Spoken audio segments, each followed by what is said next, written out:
I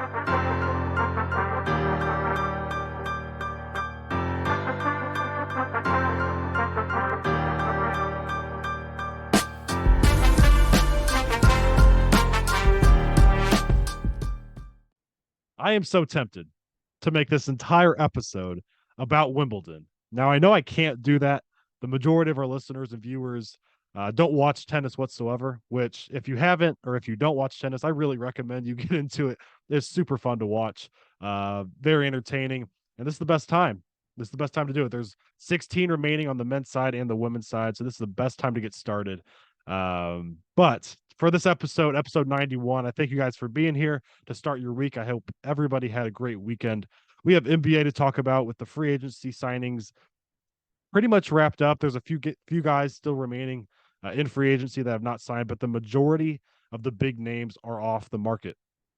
Along with that, the MLB All-Star Game is among us. Coming up this week, the MLB season is on a break here for the next week, so going to talk about the All-Star Game, some guys that made it, some guys that should not be in it whatsoever that made it. A lot of guys are missing due to injury. That always hurts it, of course. So, but along with that, I'm also going to give kind of a look into the second half of the season.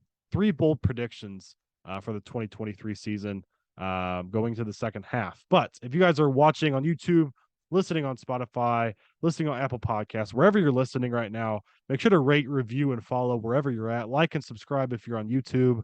We're on TikTok, Instagram, Twitter. So make sure to go follow over there. We're very active on all 3. I would say Twitter is probably our third option here when it comes to social media. But Instagram, we post every single day. TikTok, every single day. So make sure to go check over there for that. Make sure to go follow over there. We're also on Threads now.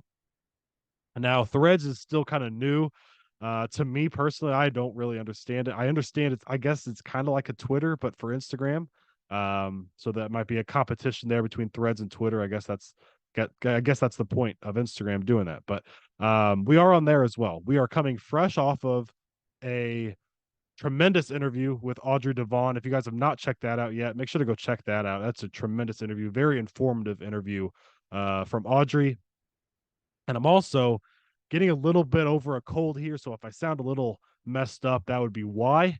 But we're gonna work through this together here. So, starting in the NBA, I'm gonna give you guys.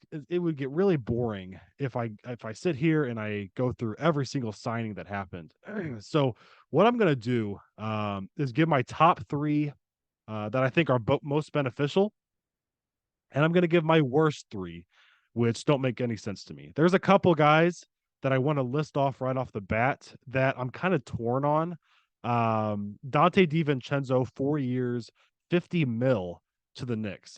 I'm confused with this and kind of torn on it. Not confused, but more torn on this because I think it's a great fit for the New York Knicks. He's a great role player to have. We saw that at Villanova when he was in college. We saw that with the Warriors the last couple of years. He's really developed. Last year, he really blossomed a little bit more. That's why he got this big contract. That's where I'm torn on it, is that it's a lot of money for Dante DiVincenzo. And I know the majority of guys that got signed and are getting signed in any sport are making outrageous money. This is one of the viral videos we made about Brandon Nimmo for the New York Mets about how he made 108 mil or 180 mil. And he doesn't seem like that guy. So I think that kind of narrative fits in a lot of for a lot of players now. So Dante DiVincenzo, 4 years, 50 mil seems like a big overpay for a very solid role player. So I'm kind of torn with that, kind of balancing what is too much money and what's kind of reasonable in today's era.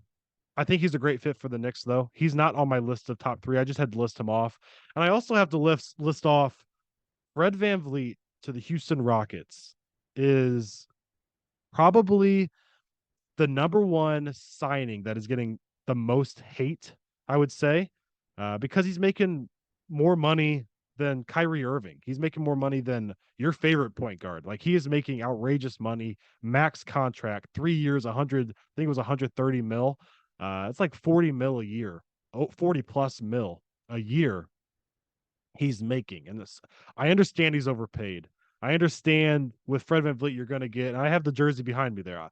I understand fully this is also probably going to be the last episode I have that Fred VanVleet jersey on behind me. But I will miss him a lot in Toronto. I understand when you're looking at this signing, if you're like, he's extremely overpaid, he's very inconsistent, he's not a star, he's a borderline all-star, he's been an all-star only one time in his career.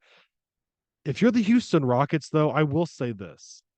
As much as I do agree that he's overpaid and all those things that I mentioned, he brings, not even kind of going along with his nickname Steady Freddy, but he brings a steadiness off the court as well as on the court to really help a lot of those young um, players in Houston with whether it's Jalen Green, Jabari Smith, Kevin Porter Jr., these young guys, Amin Thompson, just drafted there.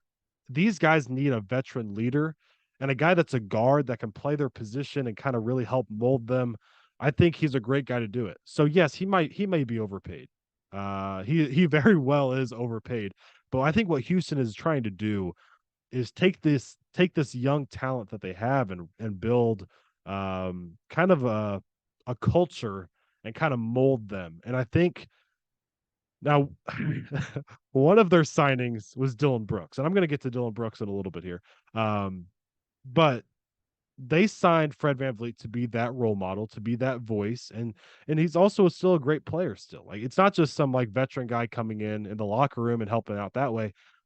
He is still going to produce on the court. So I don't know how far they go this year. They're going to be better than they were last year, for sure. You're going to have natural organic development of some young guys, but you're also going to have Freddie coming in and helping out. So they made a couple other signings. Jock Landale's there as well, off the bench as a big guy. So they have some help there now. I just kind of wanted to mention the Fred VanVleet signing because I know that that's a guy that's been getting a lot of hate. I love Freddie. He's one of my favorite players. I'm still going to cheer for him there in Houston, but I have to kind of give my side of view on both sides. I do think he's overpaid. I do think um, there's a lot of things wrong with signing him for that much money. That's why the Raptors didn't bring him back. But he also brings a lot of veteran leadership and a lot of steadiness and being a role model for these young guys, which I think is really going to help Houston in the long run. So I'm going to go on to my top three signings. Let's start with my number three. Now, this might surprise you guys, but Russell Westbrook to the Los Angeles Clippers, re-signing there, 2 years, $8 million. That's where I think it's such a steal. Is as much as Russell Westbrook has been these last few years, kind of just a shell of himself. The media's really been pretty brutal to Russell, to be honest. Russ kind of found himself a little bit at the end of the year with the Clippers. Now, I don't know if that's because he took on that OKC role that he used to have with Kawhi Leonard being out and Paul George missing a lot of time. Maybe that's why. Maybe he doesn't fit at all with Kawhi and Paul George. That very well could be the case, honestly. I'm looking at the contract numbers though. 2 years, $8 million. I mean, we're looking at, like I mentioned, Dante DiVincenzo making $50 million over 4 years, and Russell Westbrook's a 4 year or 4 million annual contract. It's pretty crazy, honestly, that it's gotten to that point. He's still a productive player. I'm taking him over Dante DiVincenzo when we talk about players and how good they are. Now, Dante could probably fit in more systems better than Russell can. But that's a steal, in my opinion. The Clippers get him for $8 million. My number two is also returning to his same team, Chris Middleton to the Milwaukee Bucks, 3 years, $102 million. Now that's a lot of money for 3 years for Chris Middleton, who's proven to be an all-star. Why I have that as one of my top three signings is that the Milwaukee Bucks would not be championship contenders next year if he signed somewhere else. Now, if he would have left, there's just no way they would have. It would have been Giannis and a bunch of role players. They need that Chris Middleton along with Drew Holiday as well. They need both of those guys to be healthy to make a deep run. So I think that was super necessary for the Bucks, and I think them getting him and also Brooke Lopez, that puts them right back in the thick of things. So that was my number two best signing this free agency. My number one is more of a role player.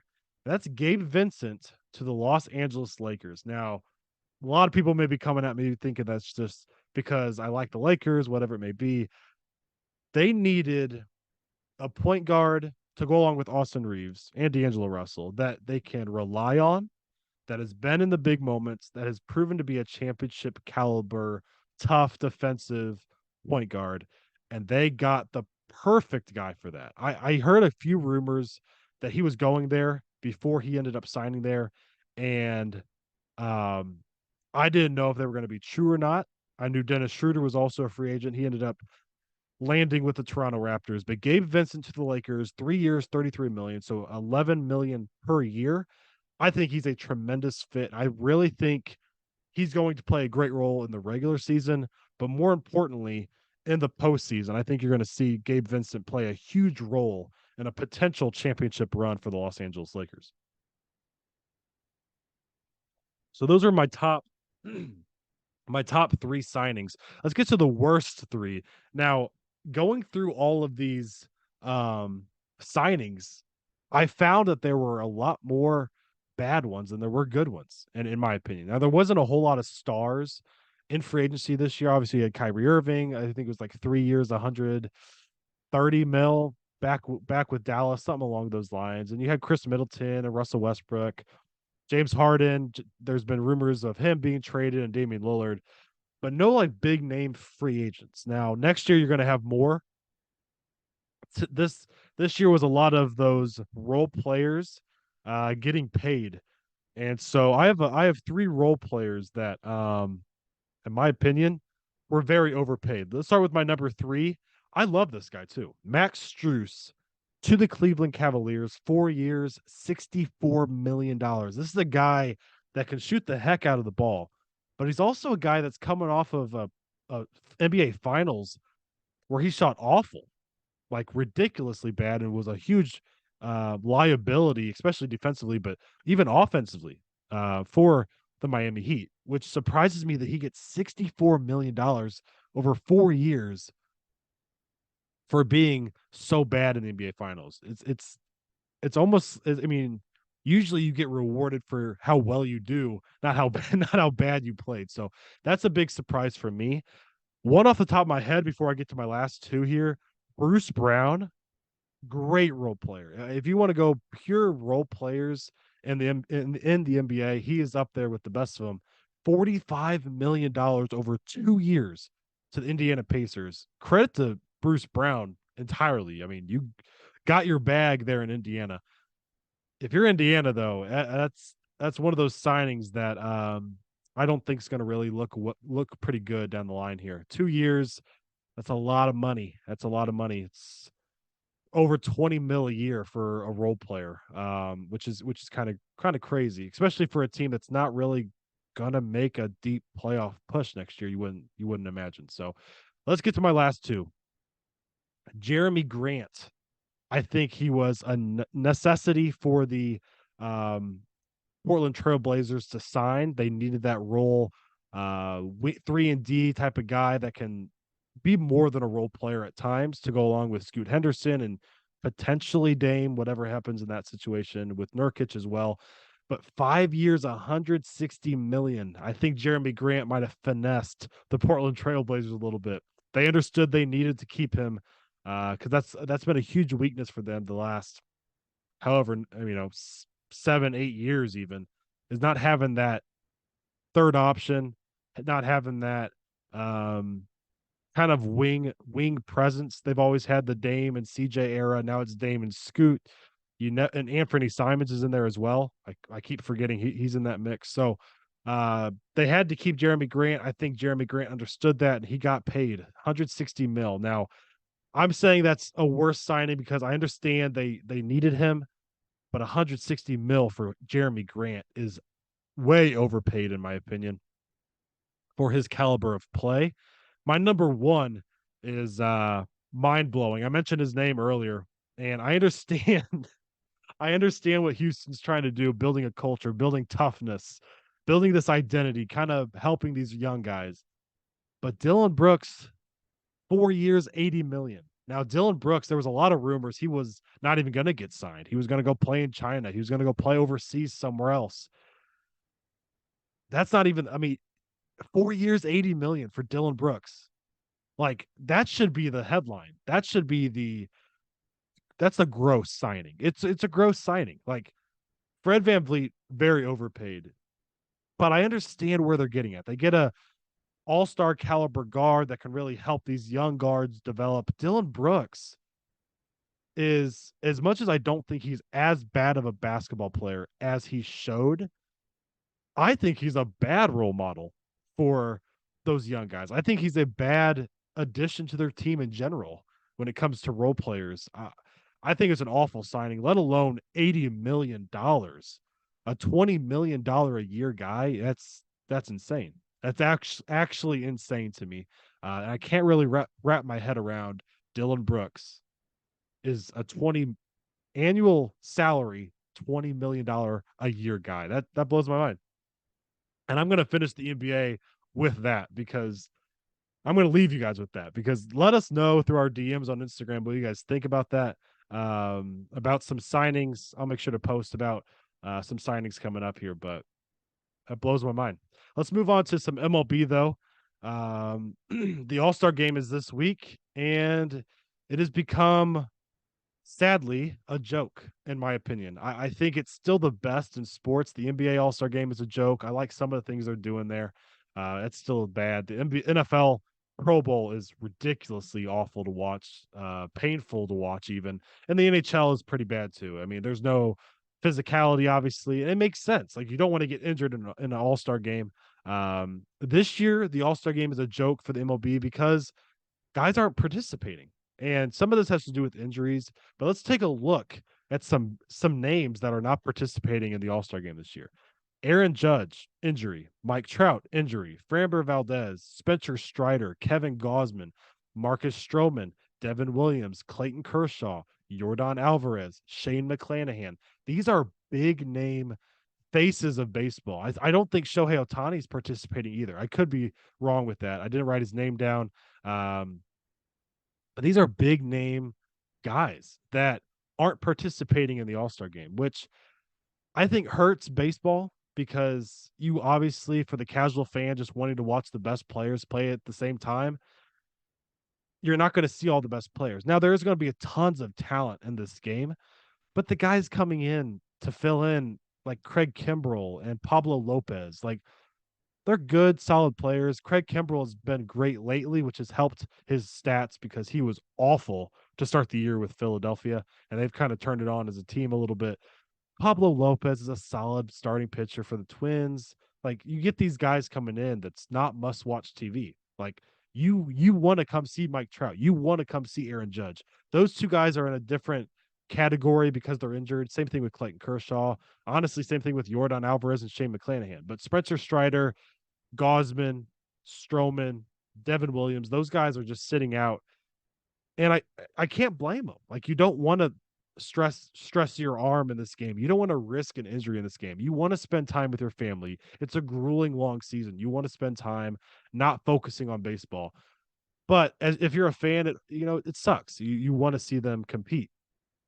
Another huge issue I have with the MLB All-Star game, and this has been an issue I've had for years, and I want to hear when Zach returns. I want to hear what Zach has to say as well. But I don't think every team deserves an all-star. So this has been a thing only only if I remember. I'm trying to think of all the other sports. This is only a baseball thing where every team gets an all-star. I don't like this for several reasons. First of all, you start getting guys from like the A's and the Tigers and the Royals, shoot the Cardinals. Arenado deserves it, but you get these low quality teams that are getting guys in their all-star game just to like it takes away from spots. Now there is a lot of spots open. There's a excess of spots open from all these guys not participating, like I mentioned. But when we look at guys' careers, we always mention, oh, how many All-Star games did they have? That's because of their talent, or at least it should be. Now it shouldn't be because it's a disqualification of just like who's your best player on your team, even if you're an awful team. So there's two guys here that I have to mention. Brent Rooker, we talked a lot about earlier in this year because we were really high on him. He was kind of a guy that, and he still might be traded at the deadline, an outfielder, corner outfielder for the A's. but 16 homers, 44 RBIs. He's batting 245. Like he's not an all-star. The homers look solid, but he's not an all-star, and he's just there because the A's suck. Like that's what it comes down to. This next one is even worse. Like the Detroit Tigers have Michael Lorenzen in the All-Star game. Michael Lorenzen is 3-6 with a 4.03 ERA and 15 starts with the Detroit Tigers. Like, there's no reason why he should be in the All Star game. Um, these guys should not just be there because their team is so bad and we have to have somebody from every team. It just shouldn't be the case. Um, like I said though, every All-Star game is like this, where it's starting to become not very entertaining. With this being said, it's MLB All-Star game. As much as I've kind of ranted and kind of talked down on it, it's still the best in sports in my opinion. Like NFL, NHL, and NBA are very low quality all-star games compared to the MLB. Still, you're going to still see a lot of talent, and shoot, I'm going to be watching it because I'm probably going to have, I'm going to want to talk about it on here. So it just sucks seeing all these guys not play, and it also sucks as a fan seeing these guys that shouldn't be in the game playing in the game. And I talked about how it's not every team should have a player go into the All-Star game. There's a bunch of guys that are filling in for guys that shouldn't be all-stars either. Like they're going to have this on their, on their baseball card, on the back of their baseball card for the rest of their career, and it shouldn't be that case in my opinion. I think the All-Star game is a privilege. I think should be something that you're talented enough and should be an honor to get there. It shouldn't be something that you're kind of just throwing in because they need an extra guy or your team needs to have a representative. It shouldn't be like that, in my opinion. Let's move on to some bold predictions for the second half, though. I have 3 bold predictions to wrap up the show today. A little bit of a shorter show. I could make it long if I talked about Wimbledon, but I'm going to steer away from that. And just I'll continue to post on our stories and stuff like that to keep up with it for anybody that's interested. And let us know in the DMs if you are interested in tennis content because I am down to post it. I'm down to talk about it. I just don't know if the viewership is there for that. So 3 bold predictions though for the MLB second half. Start with number 3. I believe the Miami Marlins trade for some offense, whether it be a single bat or 2 bats. I think they go all in. I think their pitching is great. I think it's top end. I think it's so good that it could carry them deep in the postseason. When I say go all in, they're up 3 games in the wild card spot as the top team. Like they are the top wild card squad right now. Now they're 8.5 back from the Braves. I don't think they can reach them, but they are good enough to make a deep playoff run. How many times have we seen wild card teams make deep playoff runs? Like so many times. Last year with the Phillies, even. So the Marlins, in my opinion, can make a World Series. Now I don't know if they can go all the way and win it, but I do think they can get there. Their pitching's great enough. They do need some offense. And that's something they need to address at the trade deadline. But I think they do go all in, and I think they get some bats to help out Arise, help out Soler, and De La Cruz there. So my number 2, a lot of people are not going to like this one. I don't think the New York Yankees make the playoffs. I don't think they're even close to the playoffs by the end of it. I think they completely fall out of the race. They're 8 back from the division. That's out of the picture. They're a game back of the wild card. Aaron Judge is still hurt. I know Carlos Rodon is back. Their lineup does nothing for me. Like their lineup is kind of pathetic if you look at it from top to bottom. Stanton had a couple homers this weekend. That's a good sign if you're a Yankees fan. But my bold prediction is that the Yankees completely fall out of the race, and I think Aaron Boone is fired by the end of the year. I really do think that's the case. Like they have not gotten to a World Series with him, and that's been the expectation with the names that they have, like Josh Donaldson and DJ LeMahieu, Anthony Rizzo. Like these guys are older. I don't want to say washed up, but they're not what they were. Like Stanton's not the same. Like their bullpen's solid, but and their rotation's solid if you get Rodon going with Cole and others, but Severino, Domingo Herman with the perfect game. It just comes down to offense to me. And without Aaron Judge, that team is completely awful. Like it's a bottom tier lineup, and I do think they completely fall out of the race when it's all said and done here. My number one bold prediction for the second half: the Seattle Mariners trade for a bat. They trade for some offense, kind of like what I said with the Miami Marlins. But I think they make a run to win the AL West. Now, I believe they're 6 games back right now. They're only 1 game over 500. I think the Texas Rangers come down a little bit. I could be off with that. Like Texas, credit to them, they have been elite this year. Great pitching, even with Martin Perez not being great, and Jacob DeGrom being out. Corey Seager's batting almost 360. Marcus Semien has been great. Adolis Garcia, Nathaniel Lau, like they have great talent over there, and they're going to definitely be buying when it comes to the deadline. I'm going to bet on them slowing down though, and I'm going to bet on the Mariners going and getting some offense. They have, in my opinion, top tier pitching that can carry them, kind of like the Marlins. They're very similar. Um, and I think the Seattle Mariners make a deep run in the postseason this year, and along with that, winning the AL West to get right into the postseason. I think they go all in at the deadline. I think when they come back from this All Star weekend in Seattle, it gets all the vibes going, gets everybody going in Seattle, gets the momentum. They won 2 out of 3 versus Houston, I believe, this last series here.